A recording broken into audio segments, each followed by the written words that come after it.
आप लोगों की जो भी प्रॉब्लम्स हैं अपनी लाइफ से related, if you are comfortable with sharing that particular problem on camera, तो आप अपना हाथ ऊपर करेंगे, माइक लेकर के बोलेंगे एंड फिर उसके बाद में मैं अपना जो ओपिनियन है उस प्रॉब्लम से रिलेटेड वो आप लोगों के साथ में शेयर करूँगा.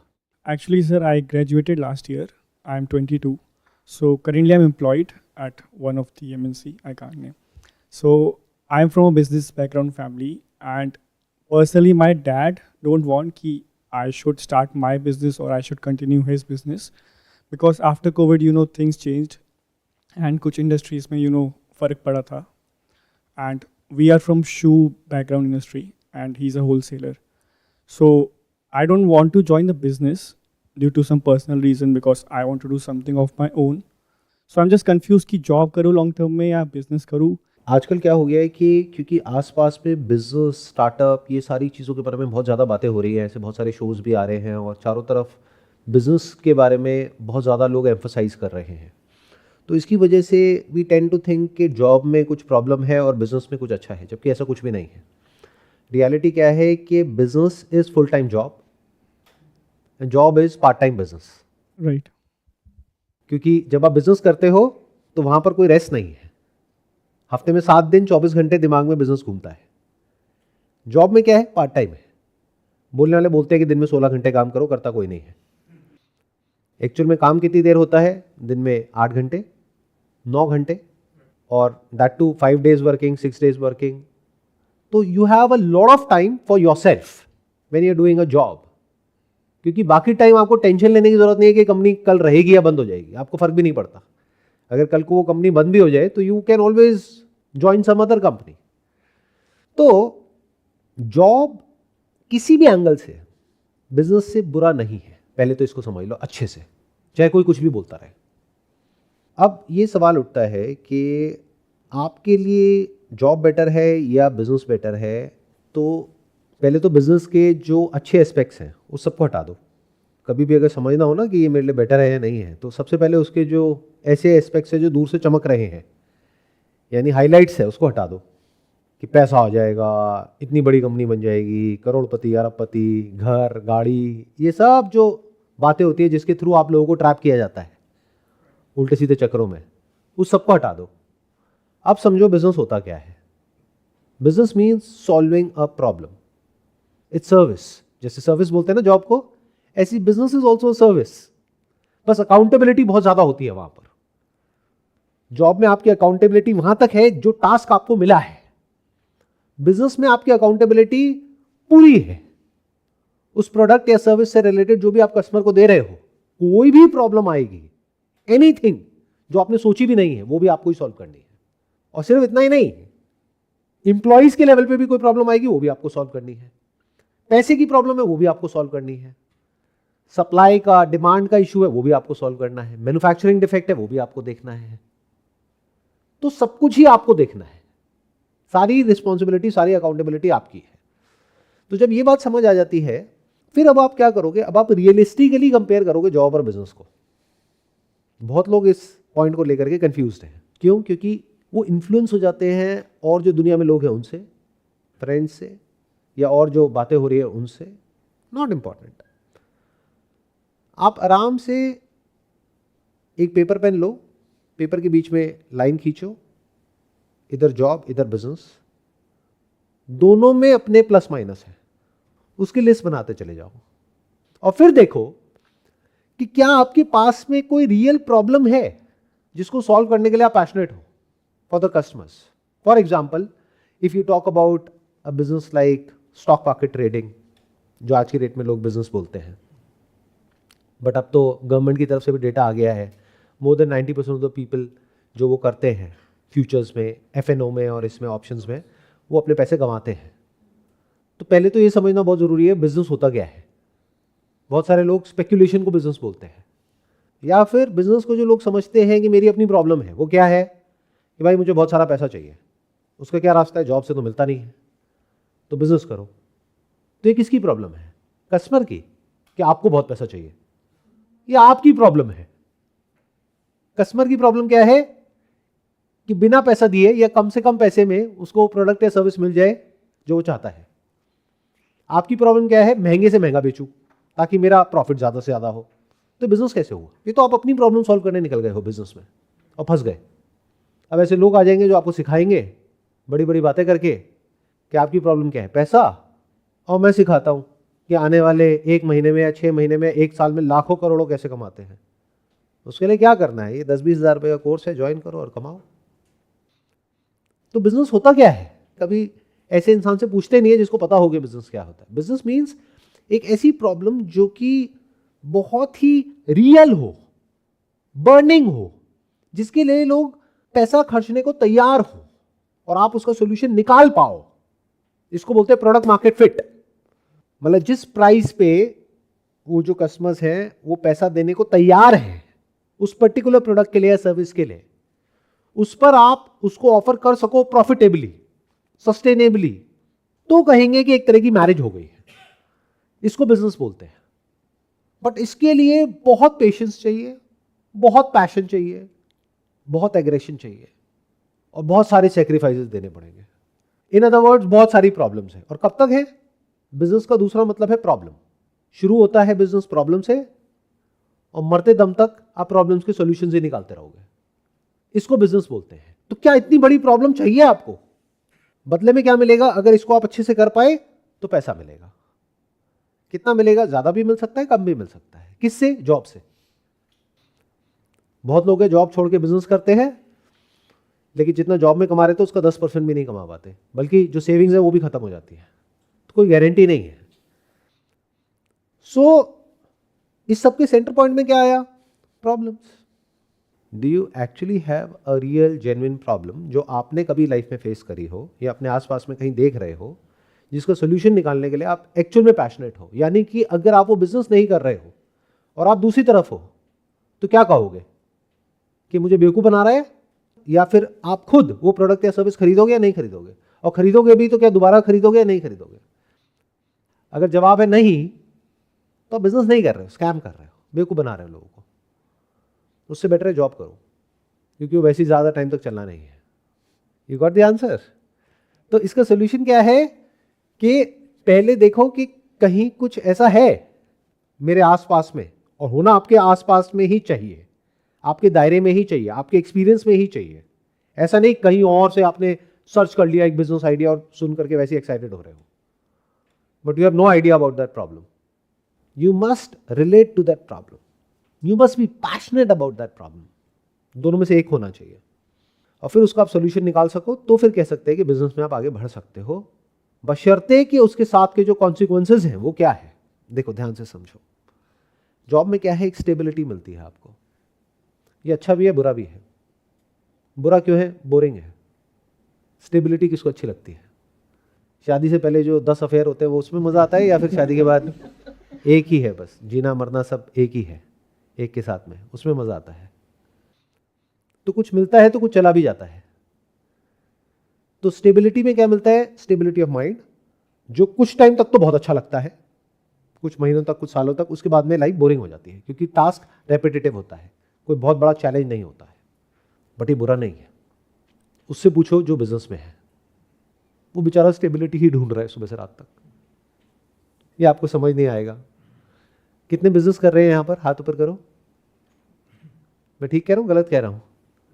बिजनेस में क्या होता है कि एक दिन आपकी सेल हो गई मान लो 10,000 रुपये, अगले दिन हो गए 1,000 रुपये।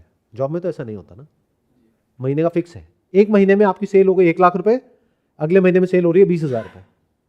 1 मिनट में खुश, 1 मिनट में परेशान। ये बिजनेस है। ये कुछ टाइम तो बड़ा अच्छा लगता है, but after a certain point ये आपको बहुत परेशान करता है, अगर आप नेचर ऑफ बिजनेस को नहीं समझते हो तो।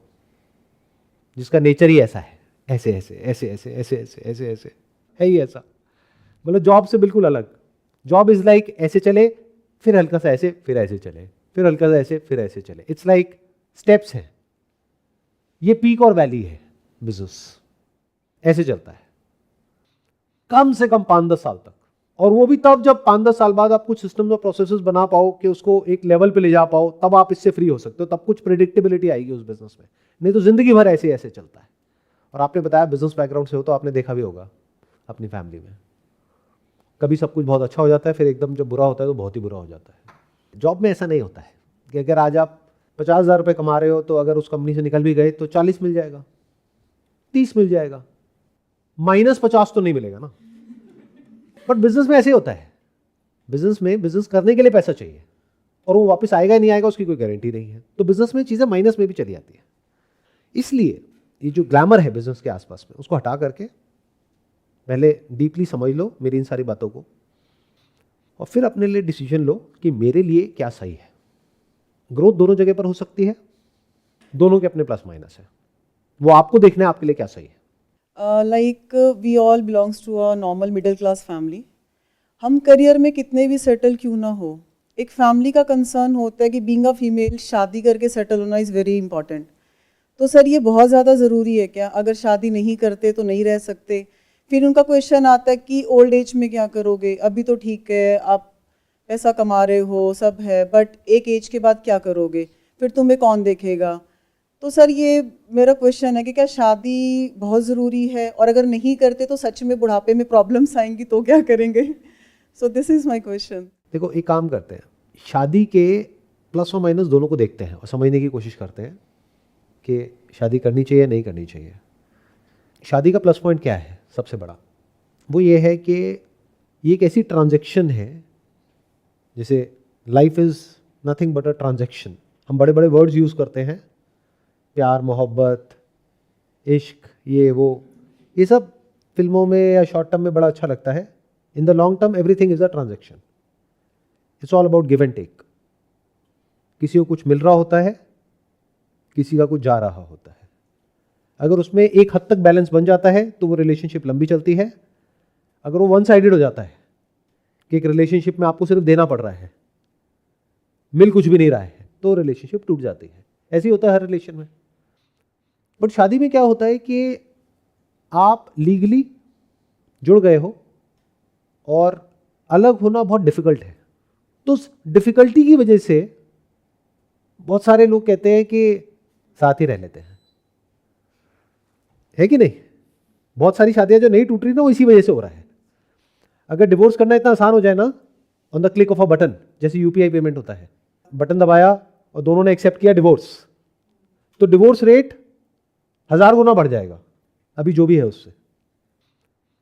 तो शादी का क्या होता है कि क्योंकि अलग होना मुश्किल है, और प्लस अगर बच्चे भी हो गए हैं या बच्चा भी हो गया है तो एक फैक्टर आ जाता है। तो जैसे जैसे डिफिकल्ट हो जाता है उससे बाहर निकलना, उतना ही उस रिलेशनशिप के लंबा चलने के चांसेस बढ़ते चले जाते हैं। फिर क्या होता है, जब हम एक इंसान के साथ रहने लग जाते हैं बहुत समय तक, तो आदत हो जाती है, और फिर कहते हैं कि a known enemy is better than an unknown friend. ये इंग्लिश में था इसलिए आप लोगों को समझ नहीं आया। तो ये हर शादीशुदा इंसान समझता है, क्योंकि जो भी है, जैसा भी है, जैसी भी है, इसके बारे में मुझे पता है। मुझे पता है इसकी लिमिट क्या है, ये कहाँ तक जा सकता है, कहाँ तक जा सकती है। बट जो अननोन दोस्त बनने का नाटक कर रहा है उसको तो कुछ पता ही नहीं है। तो अननोन से हमको डर लगता है, फियर ऑफ अननोन। इस वजह से शादी टिकती है। ये आपको असली बात बता रहा हूं, अपने एक्सपीरियंस के बेस पर नहीं, वैसे ही क्योंकि मुझे भी घर जाना है यहाँ से। बट जहाँ तक मुझे समझ आया है अपने आसपास में दुनिया को देख करके, कि रेयरेस्ट ऑफ रेयर कहीं ऐसा होता है कि सब कुछ परफेक्टली होता है। 99% केसेस में आप अपने आसपास में देखोगे, वो लोग जो आपको शादी करने के लिए बोल रहे हैं उनकी खुद की रिलेशनशिप की धज्जियां उड़ी हुई हैं, लेकिन आपके पीछे पड़े हैं कि हाँ शादी कर लो। तो क्या होता है कि टाइम के साथ साथ अलग होना मुश्किल होता चला जाता है। इस वजह से वो रिलेशन लंबा चलता है, प्लस एक दूसरे की आदत हो जाती है, तो अलग होना अनकंफर्टेबल होता चला जाता है। साथ में रहना मतलब एक तरह का कंफर्ट जोन बन जाता है। Then you get a life partner, not जिस दिन आपकी शादी होती है, क्योंकि उसके बाद तो असली खेल शुरू होता है, जो कुछ महीने कुछ साल तक चलता है, जब प्रॉब्लम्स आती हैं बहुत तरह की। मतलब उसके बाद तो कुछ महीने कुछ साल तक तो it's a difficult period to adjust, क्योंकि एक इंसान का जो फैमिली बैकग्राउंड है, अपब्रिंगिंग है, वो कुछ और है, दूसरे का बिल्कुल ही कुछ और है, फिर साथ में आ गए हैं। Whether it is love marriage और arrange marriage doesn't matter, but it's like कि दो अलग अलग प्राणी एक साथ आ गए हैं। तो एक रिलेशनशिप का जो शुरू का फेज होता है, that is usually in majority of the cases, exceptions are always there. And आपको हमेशा लाइफ में स्टैटिस्टिकली चलना चाहिए, ये नहीं कि 1000 में से किसी एक के साथ में ऐसा हुआ तो मेरे साथ भी ऐसे ही होगा, नहीं। जो 999 के साथ हुआ वही आपके साथ होने की प्रोबेबिलिटी ज़्यादा है। वो क्या है कि शुरू में बहुत सारी प्रॉब्लम्स आती हैं रिलेशनशिप में, स्पेशली शादी हो जाने के बाद, क्योंकि फिर एक ही घर में रहते हैं in majority of the cases. तो there is a strong possibility family से रिलेटेड इश्यूज हैं, इन लॉज भी आ गए हैं, बहुत सारी और इक्वेशंस आ गई हैं। बट उन प्रॉब्लम्स को कोप अप करके अगर आप नेक्स्ट लेवल तक जा सकते हो, यानी एक ऐसे लेवल तक जहाँ पर जा करके दोनों का इस तरीके से एक दूसरे के साथ में एडजस्टमेंट हो जाता है कि अब अलग होना मुश्किल होता है। तो क्या हुआ है कि आपको लाइफ में एक ऐसा पार्टनर मिल गया है या मिल गई है जो आपको ये पता है कम वॉट में एंड तक मेरे साथ में खड़ा है या खड़ी है। ऐसा दुनिया में और कोई तो है नहीं। तो यहाँ पे एक बेनिफिट आ जाता है इस रिलेशनशिप का जिसको शादी बोलते हैं। एटलीस्ट यू गेट समवन जो आपके साथ में एक्चुअल में सुख दुख में जुड़ गया है। तो सर इसके लिए मतलब ऐसे कनेक्शंस होना इंपॉर्टेंट नहीं है, बस हमें बहुत इंपॉर्टेंट है, बहुत नहीं, ये स्टेबिलिटी नहीं नहीं नहीं नहीं, एक मिनट, कनेक्शन होना बहुत इंपॉर्टेंट है, क्योंकि अगर कनेक्शन नहीं होगा तो कॉम्प्रोमाइज हो गया, then it will be like कि आपके साथ में कोई है जो बुरे वक्त में काम तो आ जाएगा, अच्छे टाइम में आप कुछ बहुत ज़्यादा उसके साथ में कर नहीं सकते हो क्योंकि कोई इक्वेशन नहीं है। तो यहाँ पर इक्वेशन का रोल बीच में आ जाता है। मतलब अगर हम स्प्लिट करें एक रिलेशनशिप को दो पार्ट्स में, तो एक हो गया अच्छा टाइम, एक हो गया बुरा टाइम। बुरे टाइम में तो सभी साथ में खड़े हैं, बुरे टाइम में जिसको भी ज़्यादा टाइम हो जाता है there is a strong possibility वो साथ में ही होते हैं, स्पेशली हमारी कंट्री में। ये हमने अपने घरों में भी देखा है, अपने आसपास में भी देख रहे हैं। 10-20 साल, 30 साल, 40 साल हो जाते हैं, दोनों में से अगर किसी एक को कोई प्रॉब्लम भी हो जाए, चाहे रिलेशनशिप दोनों की आपस में कोई बहुत अच्छी नहीं भी है, तब भी साथ जरूर देते हैं, साथ नहीं छोड़ते। क्या सच है झूठ है? तो बुरे टाइम में तो हमको एक साथी मिल गया है, और बहुत बार क्या होता है कि उसी इंसान की वजह से वो बुरा टाइम क्रिएट हो रहा होता है लाइफ में। क्योंकि बुरा टाइम सिर्फ ये नहीं होता ना कि आप बीमार हो गए हो और हॉस्पिटल में कोई है। अरे जब बीमार नहीं हो, घर में हो, और अंदर से वो आदमी आपको बीमार कर रहा है, टॉक्सिक है, तो वो भी तो एक बीमारी है, लेकिन आदत हो गई है, अलग भी नहीं हो सकते, अब क्या करें। तो बहुत बार तो ऐसा होता है कि आप हॉस्पिटल उसी इंसान की वजह से पहुंचे हो, ये भी हो सकता है, और वो साथ में बैठा है कि तुम चिंता मत करो मैं हूं, और आप मन में कह रहे हो यही तो चिंता है कि तुम हो। तो अगर आप इन दोनों में से किसी एक को चूज करोगे तो दूसरा तो इफेक्ट है, वो तो दोनों केस में हो ही जाना है अगर टिके रहे तो। यानी कि एक दूसरे की आदत तो पड़ी जानी है, अगर 2, 4, 5 साल 10 साल साथ में रह लिए तो। हाँ, उसके बाद देयर आर अदर फैक्टर्स, अभी मैं वहां नहीं जाता, बट प्रोबेबिलिटी कम होती चली जाती है अलग होने की, जैसे जैसे टाइम बढ़ता चला जाता है। जैसे अगर आप देखोगे जितने डिवोर्स होते हैं इन 20s एंड 30s, वो कंपैरेटिवली बहुत ज्यादा है उससे जो डिवोर्स होते हैं इन 60s एंड 70s। हाँ, वहां पर आप 2-4 एग्जांपल उठा करके बोल सकते हो देखो लेकिन उनका भी हुआ, बट आप नंबर्स देखो, मैथमेटिकली नंबर्स देखो, रेशियो देखो, परसेंटेज देखो, तो उसमें आपको समझ आ जाएगा कि प्रोबेबिलिटी टाइम के साथ साथ कम होती चली जाती है। मतलब आपको जरूरत कब पड़ने वाली है? बुढ़ापे में। तो बुढ़ापे तक अगर टिक गए साथ में, दो ही चीजें होंगी, या तो टिकोगे या नहीं टिकोगे। नहीं टिके तो कोई प्रॉब्लम ही नहीं है, फिर दूसरी शादी कर लो।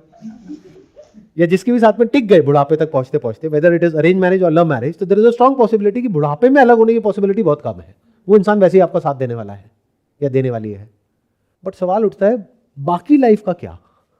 तो अगर मेरे स्टैंड पॉइंट से समझोगे, दिस इज मोर इंपॉर्टेंट। यानी कि एक ऐसी इक्वेशन जहां पर के एक इंसान के साथ में आप अच्छा टाइम स्पेंड कर सको, मतलब basic level of compatibility, not similarity. ये नहीं कि वो मेरे जैसा है, कंपैटिबिलिटी। और कंपैटिबिलिटी ज्यादातर होता है ऑपोजिट्स में, उसमें ज्यादा मजा आता है।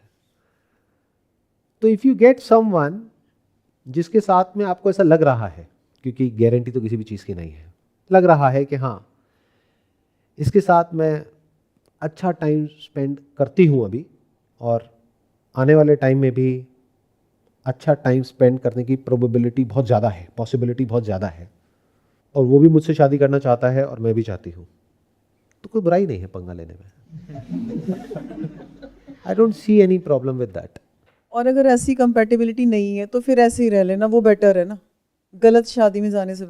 गलत शादी में जाने से बेटर तो है कि आप अलग ही रह लो, दैट मेक सेंस। क्योंकि अगर सिर्फ इसलिए शादी करनी है कि बुढ़ापे में कोई होना चाहिए, तो that does not make to much of sense, because वैसे भी वो इंसान एक्चुअल में तो आपकी केयर करेगा नहीं। केयर तो हॉस्पिटल में जो नर्सेज हैं उन्होंने ही करनी है, डॉक्टर्स नहीं करनी है। भगवान न करे अगर कभी ऐसी ज़रूरत पड़ती है केयर की, तो उसके लिए क्या चाहिए? पैसा चाहिए। अरे तो पैसे ही कमा लो। तो जहाँ तक मेरी अंडरस्टैंडिंग है वो ये कहती है कि सबसे इम्पॉर्टेंट है एक लेवल ऑफ कंपैटिबिलिटी, एक लेवल ऑफ फ्रेंडशिप, एक लेवल ऑफ कंफर्ट, एक level of ease of being what you actually are with that person. आपको नाटक नहीं करना पड़ रहा है। जैसे बहुत सारे लोग नाटक करते हैं एक रिलेशनशिप में, सभी करते हैं शुरू में 2, 4, 6 महीने तक, उसके बाद में वो नाटक खत्म हो जाता है। तो जहां पर आपको नाटक नहीं करना पड़ रहा है, you are the way you are, and same is with the other person also. तो both of you are comfortable with एक दूसरे की पॉजिटिव साइड से भी और नेगेटिव साइड से भी, और फिर भी साथ रहने में अच्छा लग रहा है। I will not use the word मजा, बिकॉज मजा इज टेम्पररी। अच्छा लग रहा है, या फिर ये कह लो कंफर्टेबल लग रहा है, क्योंकि पूरे वक्त तो साथ आप शादी के बाद भी नहीं रहते हो, स्पेस चाहिए होती है। तो कोई ऐसा इंसान जिसके साथ में आपको कंफर्टेबल लगता है और जो आपको भी स्पेस देता है और जिसको आप भी स्पेस देते हो, तो there is a strong possibility वो रिलेशनशिप लंबा चल सकती है। मैं एडवोकेट हूँ। मैं प्रैक्टिस कर रहा हूँ, अपनी जूनियरशिप अपनी ही कर रहा हूँ इंडिपेंडेंटली, और मैं प्रिपेयर भी कर रहा हूँ गवर्नमेंट एग्जाम के। मैंने दिए भी है, इंटरव्यू तक क्रैक किया है मैंने जुडिशरी के ही, मतलब बहुत लास्ट स्टेज तक पहुँचा हूँ और बाय सम फ्यू मार्क्स मैं मिस किया हूँ उसका।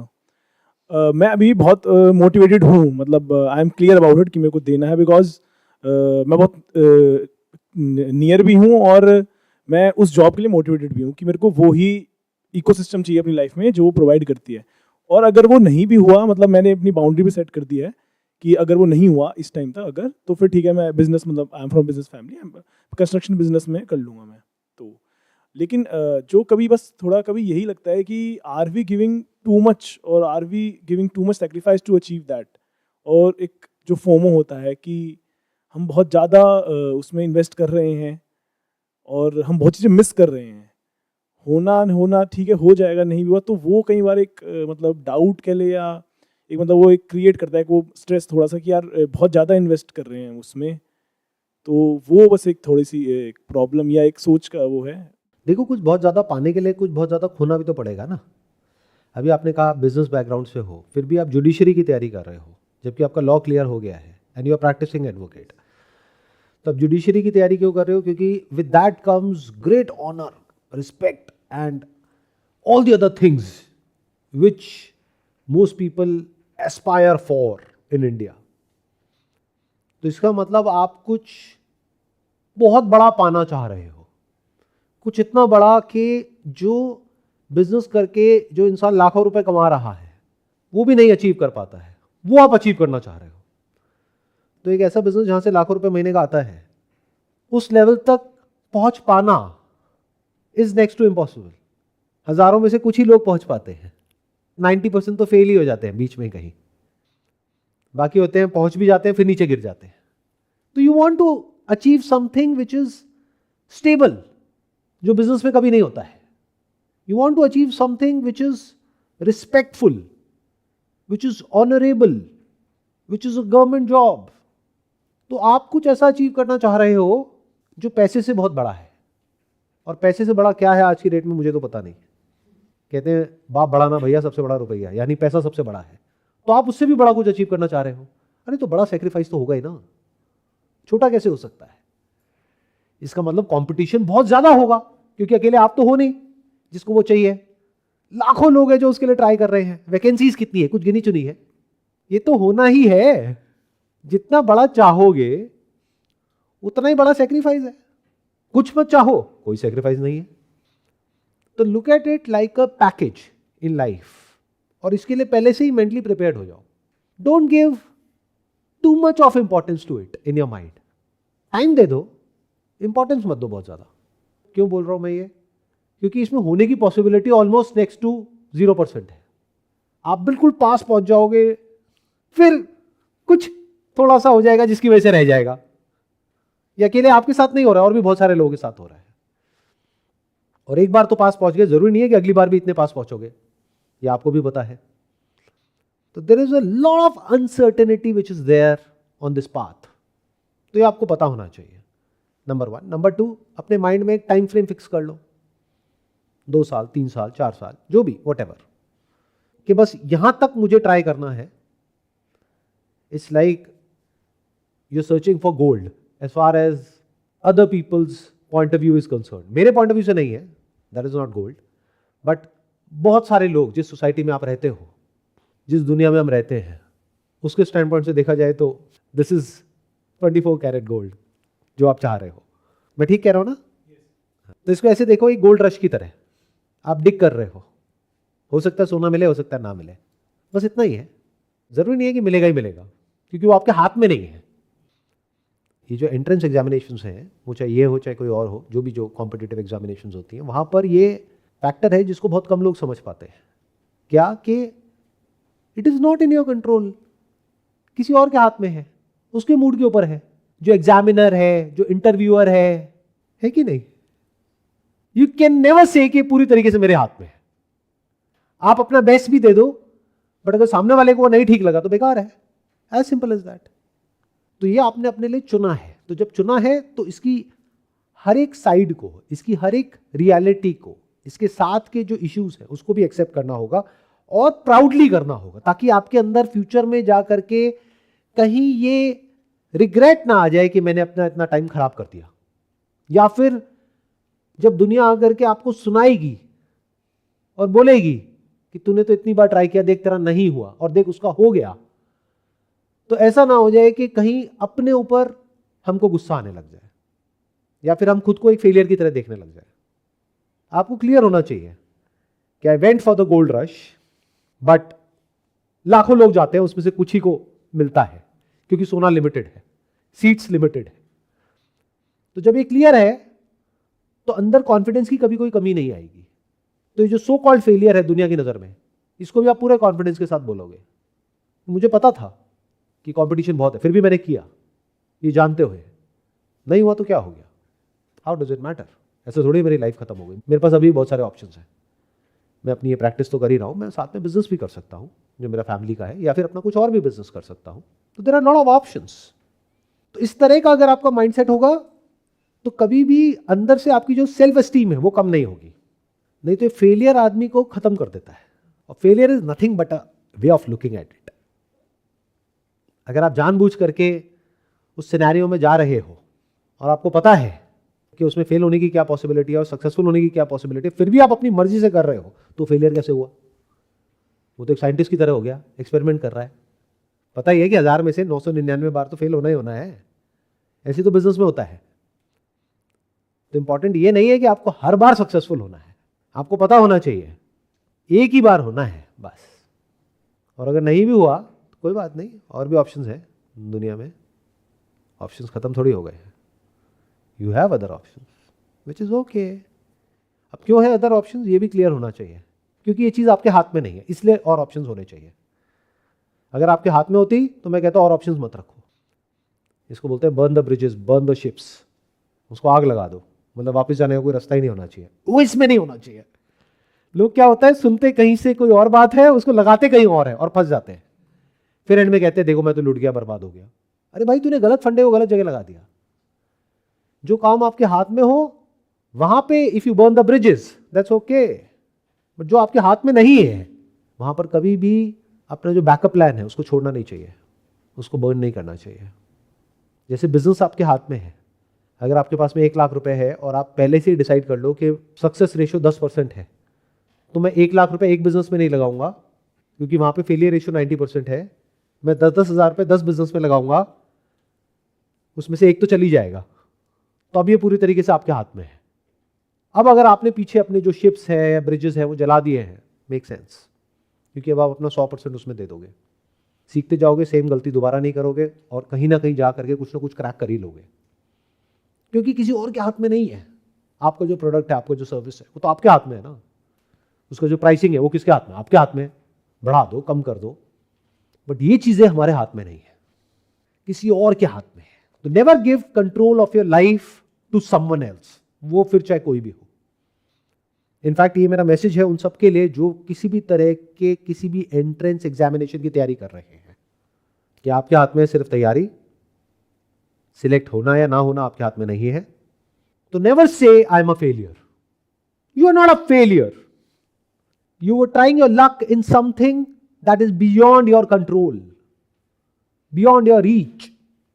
हाँ, आप कुछ ऐसा कर रहे हो जिसका 100% कंट्रोल आपके हाथ में है, फिर आप वो ना कर पाओ, फिर आप कह सकते हो yes I am a failure, मैं नहीं कर पाया। तो ये जो गवर्नमेंट एग्जामिनेशन का क्रेज है हमारी कंट्री में, इसकी हाइप जरूरत से ज्यादा है, बहुत ज्यादा है। इसको लोग इतनी ज्यादा इंपॉर्टेंस दे देते हैं और इसके साथ में अपनी आइडेंटिटी को जोड़ देते हैं, जबकि ये बिल्कुल गलत है तरीका, जबकि ये सही नहीं है। Can you see that? जो बात मैं कह रहा हूँ, मैं कुछ गलत तो नहीं कह रहा ना, फैक्ट है ना। कितने लोग गवर्नमेंट एग्जाम दे रहे हैं, दे चुके हैं? हाथ ऊपर करिए। आपका हो गया या नहीं हुआ? नहीं सर। नहीं हुआ। किस तरह के गवर्नमेंट एग्जाम्स दिए? टीचिंग के। टीचिंग। तो आपका किस लेवल पे नहीं हुआ? सर मेरा पेपर क्लियर हो गया था बट इंटरव्यू के लिए नहीं हुआ। इंटरव्यूअर ठीक था? हाँ जी सर, जैसे हम इंटरव्यू देते हैं ऐसे तो हमें लगता है कि नहीं हमारा बहुत अच्छा गया है, बट फिर रिजल्ट में नाम ही नहीं आया। तो क्या पता आपका इंटरव्यू सही में बहुत अच्छा गया हो। सर वो तो सामने वाले पे भी बहुत डिपेंड करता है कि वो क्या देखता बहुत है। क्या, सब कुछ ही उस पर डिपेंड करता है? नहीं सर कुछ तो सर हम पे भी होता है कि हमारा कैसे? कॉन्फिडेंस वगैरह कैसा है, सामने वाले पर्सन को कैसा लग रहा है कि हम कॉन्फिडेंट है या नहीं है। बट कॉन्फिडेंस का क्या करना है टीचिंग जॉब में? सर होता है। क्या होता है, मैं समझा नहीं। आपको क्या पढ़ाना था टीचिंग में, क्या पढ़ाना था आगे जाकर के? Sir SST. एसएसटी, उसमें कौन सा कॉन्फिडेंस चाहिए बच्चों को पढ़ाने के लिए? सर बच्चे के साथ हम डील कर सकते हैं कि नहीं कर सकते हैं, और चेक किया जाता है। फिर हमारे डेमो भी लिया जाता है कि हम कैसे पढ़ा रहे बच्चों को, हम बच्चों के साथ कनेक्ट कर सकते हैं नहीं कर सकते खुद को। तो आप नहीं कर पाए थे या आपने अच्छा किया हमने था? तो सर अपने तो सबने बेस्ट ही दिया था ना। तो क्या पता वो एक्चुअल में बेस्ट हो, तो वही तो मैं कहना चाह रहा हूं। क्या पता कमी आप में हो ही ना, इंटरव्यूअर में हो। बट होता क्या है कि हम खुद को ब्लेम करते रहते हैं पूरी जिंदगी। कोई आकर के हमको बोलता है कि भाई तेरा नहीं हुआ, हाँ मेरा नहीं हुआ। अरे ये प्रोसेस में फ्लॉ है। या तो एक फेयर सिस्टम होता, तब आप कह सकते थे कि हाँ ये इस वजह से नहीं हुआ। You can not point it, आप बता तक नहीं पा रहे। आप कह रहे हो मेरी तरफ से तो अच्छा हुआ था, पता नहीं क्यों नहीं हुआ।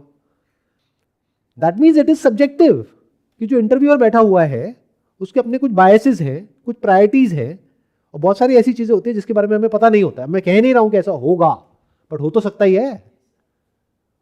उसको कौन पसंद आ रहा है, कौन नहीं आ रहा है, क्या रेफरेंस है, क्या नहीं है, क्या बैकग्राउंड है, क्या नहीं है, क्या आपका सरनेम है, क्या नहीं है। यू नेवर नो कि सामने वाले को क्या अच्छा लगे, क्या बुरा लगे। You never know. है तो ह्यूमन ना, एआई थोड़ी ना है। कितना ऑब्वियस है, फिर भी हम नहीं देख पाते इस सच को। अब जैसे आपने क्या तैयारी करी, कौन से उसकी? मैंने हरियाणा सिविल सर्विसेज की तैयारी करी।